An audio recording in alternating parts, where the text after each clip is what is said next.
back, and if you're new, welcome. Thanks so much for stopping by. I really appreciate you. So today's video is just like 10 books that I've picked off my shelf that I'm going to try to prioritize to get to this year before the year's over with, because I don't know what's stopping me, but these have kind of been eyeballing. So hopefully I can get to those. I know I still have a few books that are left on my 22 books to read in 2022 list. So I'm hoping to get those done as well. But we shall see. I don't think any of them this month were on my TBR, so I don't know. So anyway, let's just jump into the 10 books that I selected that I want to try to get to. Some of them are series, so I'm putting the one, but there's probably like a couple more behind it, and I'm randomly, like, I just stacked them up right here, so let's just go. First one is A Discovery of Witches by Deborah Harkness, and this is book one of the All Souls trilogy. And I did get it for 50 cents at a thrift store. It does have a little bit of damage, but I figured just for me to read it, it's fine. And this one, deep in the heart of Oxford's Bodleian Library, Diana Bishop, a young scholar and the descendants of witches, unearths an enchanted alchemical manuscript wanting nothing to do with sorcery. She banishes the book to the stacks, but her discovery has set a fantastical underworld stirring, and soon a horde of daemons, witches, and other creatures descends upon the library. Among them is the enigmatic Matthew Claremont, a vampire with a keen interest in the book. Equal parts history and magic, romance and suspense, A Discovery of Witches is mesmerizing and addictive tale of passion and obsession that reveals the closely guarded secrets of an enchanted world. So it sounds interesting. I've seen it on a few different like top books list or whatever from like BookBub and those types of websites. And then just a lot of people in general have read it, and I've heard good things. So yeah, that's the first one. All right, the second one. This one I actually just got not that long ago, but I'm really excited to get to it quickly. That is The New Girl by Jessie Q. Sawanto. And this one right here, it's about Leah. She's a new girl at school, and she's won a full ride scholarship to the prestigious Draycott Academy with track, and she's determined to make it work. But then she gets there, and it isn't as shiny and beautiful as the brochure says. There's something rotten at its core, something that is already starting to corrupt Leah. A dead girl is discovered in the classroom of the teacher, who is determined to see Leah fail. She tries to get to the bottom of what could have happened. But Leah digs deeper in Draycott's secrets. She realizes everyone in her life and at the school has something to hide. If she doesn't learn how to beat them at their own twisted game, she'll be the next girl to wind up dead. So this one has me intrigued. I haven't seen anybody post a review or anything, if they liked it or not. Like, I didn't like go like searching for it, but it hasn't come across any of my feeds. I did see somebody have this in their book haul, and she was excited to read it too. So we'll see. And then the next two just so happen to both be Book of the Month books. One is, what month is this one? June, and that is The Lies I Tell by Julie Clark. Again, this one has been on mini list as well. Meg Williams, Maggie Littleton, and Melody Wild. Different names for the same person depending on the town, depending on the job. She's a con artist who erases herself to become whoever you need her to be. A college student, a life coach, a real estate agent. But nothing about her is real. She slides alongside you and tells you exactly what you want to hear. And by the time she's done, You've likely lost everything. That's all I'm going to read about that one because I want to know. So basically, we have this person who slips in and out of wherever she needs to be, and she is always a different type of person. So, pretty sure somebody's had a run-in with one of her characters, and they're going to try to take her out. Who knows? So, yeah, I really want to read that one. Like, I might even try to get it on my TBR. And then the other one, which is Book of the Month, Youre Invited. And this one's from July. So, like I said, these two are fairly new from Book of the Month. By Amanda Jayatissa. And this one is about what could be worse than your ex-boyfriend marrying your childhood best friend, getting accused of her murder? When Amaya is invited to Kavi's over-the-top wedding in Sri Lanka, she is surprised and a little hurt to hear from her former best friend after so many years of radio silence. But when Amaya learns that the groom is her very own ex-boyfriend, she is consumed by a single thought. She must stop the wedding from happening, no matter the cost. But as the week of the wedding celebrations begin and rumors about Amaya's past begins to swirl, she can't help but feel like she also has a target on her back. When Kavi goes missing and is presumed dead, all evidence points to Amaya. However, nothing is as it seems. As you unravel that each wedding guest has their own dark secret and agenda, and Amaya may not be the only one with a plan to keep the bride from getting her happily ever after. So this one, I feel like this one and what is it? Daisy Darker, I think that's what it is, by Alice Feeney, kind of share like a similar plot as far as this goes. You know, they're both things happen, you know, at a location, and then somebody winds up dead, and then in the other book's case, a second person winds up dead. But regardless, everybody, you can't trust anybody anymore, and those are my favorites because you have no clue who could have been the culprit, the killer, the anything, because you don't know if the information you're getting is correct. So I'm excited to see if who actually killed this bride, how many people had a vendetta against her. So yeah, super excited. And then this one I've been having for quite a while on my shelf, and I was like, I'm going to read it. I haven't read it yet. This one is from February 2021, and it is City of Villains by Estelle Laurie. It's Disney. That's why I bought it. I love Disney. This one says, Mary Elizabeth Hart is a high school senior by day, but by night she's an intern at the Monarch City Police Department. She watches with envy from behind a desk as detectives come and go, trying to contain the city's growing crime rate. For years, tension has simmered between the city's wealthy elite and the residents of the decaying neighborhood called the Scar. Once upon a time, the epicenter of all things magic.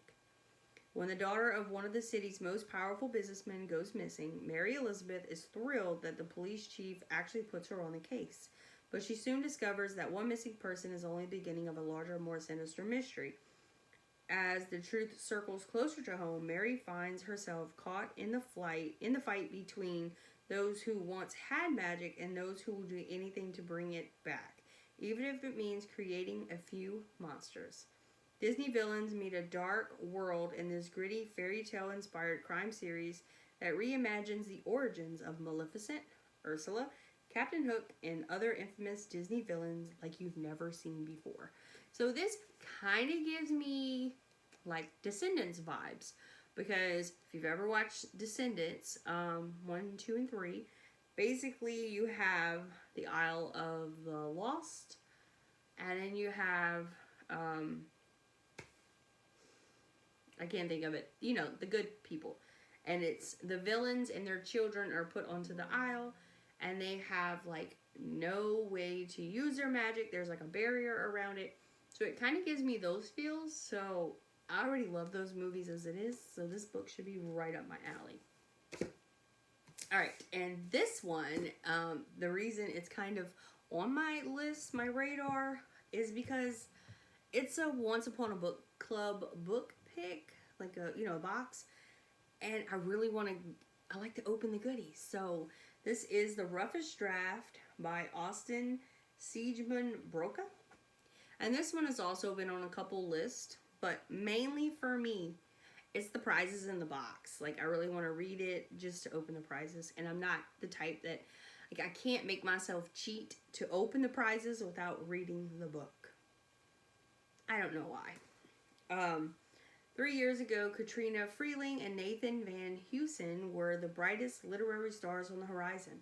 Their co-written book topping bestseller list, but on the heels of their greatest success, they ended their partnership on bad terms, for reasons neither would divulge to the public. They haven't spoken since and never plan to, except they have one final book due on contract. Facing crossroads in their personal and professional lives, they're faced to reunite.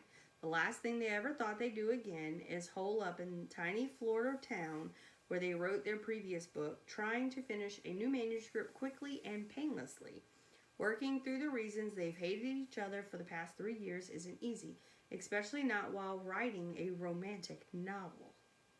While passion and prose push them closer together in the Florida heat, Katrina and Nathan will learn that relationships, like writing, sometimes take a few rough drafts before they get it right. So this one right here, I'm guessing we're gonna go from like friends to enemies to lovers. And obviously writing passion, romance is gonna bring them closer together. So, plus I really want those prizes. Alright, this one right here, I think the only reason it's kind of on my radar, well, not the only reason, like I bought it, but it's pretty. It has drawings throughout, like illustrations kind of. And it's also a Netflix series. So maybe I should read it so I can go watch the series.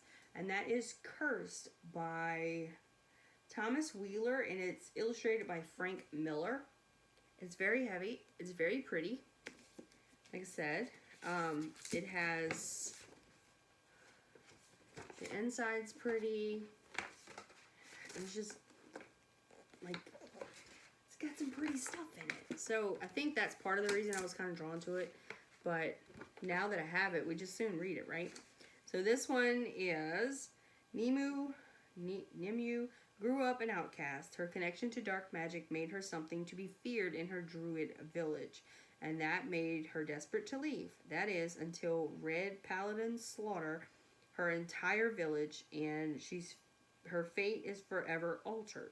Charged by her dying mother to reunite an ancient sword with a legendary sorcerer, she is now her people's only hope. Her mission leaves little room for revenge, but the growing power within her can think of nothing else. She teams up with a charming mercenary named Arthur and refugee Fae folk. She wields a sword meant for the one true king. She battles to unite her people, avenge her family, and discover the truth about her destiny. And perhaps the one thing that can change destiny itself is found at the edge of a blade. So, like I said, sounds like it could be interesting, the whole getting revenge and defending your people and whatnot, but in general, it's just very pretty, and I think that's kind of why I was drawn to it. And also, it was from the Dollar Tree, so it was like $1.25. Sometimes those books are really great, even though they're really cheap. So we shall see. And then the next one is The Nanny by Gilly Macmillan, or Gilly Macmillan, I'm not sure. And this one is about a nanny. On a hot summer night in the summer. Oh my god, I totally butchered that. Let's try that again. Take two. On a hot night in the summer of 1987, Hannah, the Holt family's nanny, left Lake Hall without a trace, devastating 7-year-old Jo. Haunted by the loss of the woman she loved more than anyone, Jo grew up blaming her beautiful, aristocratic mother, Virginia. 30 years later, in the wake of a tragedy, Jo returns to her faded childhood home in his face to confront her troubled relationship with Virginia, but the fraught peace between mother and daughter frays when a human skull is accidentally discovered in a lake behind the house. The first of several shocks that rock the estate. Suddenly, Jo finds herself questioning everything and learns one by one that her childhood recollections may not be what they seem. Who loves her, who doesn't, and what really happened on that hot summer evening all those years ago. So we have a little girl who's distraught that her nanny is gone, and then years and years later, a skull is found. So the question is the skull for the nanny? If it is, who killed her and threw her in the lake? And what else happened bad in her life that she misconstrued and now has to, like, basically relearn the truth of everything that happened? Yeah, I'm there for it. And we're almost to the end. We have 2 left. This one, originally I bought the second book. Didn't realize it was a second book. I just thought it was pretty and it sounded okay. But I realized, like, I kind of looked up, you know, what it was or whatever later on, and I realized it was book 2. So now I have book 1, and book 1 is A Curious Beginning by Deanna Rayborn. And this one is set in London, 1887. After burying her spinster aunt, orphan Veronica Speedwell is free to resume her world travels in pursuit of scientific inquiry and the occasional romantic dalliance. As familiar with hunting butterflies and as with fending off admirers, Veronica intends to embark upon the journey of a lifetime.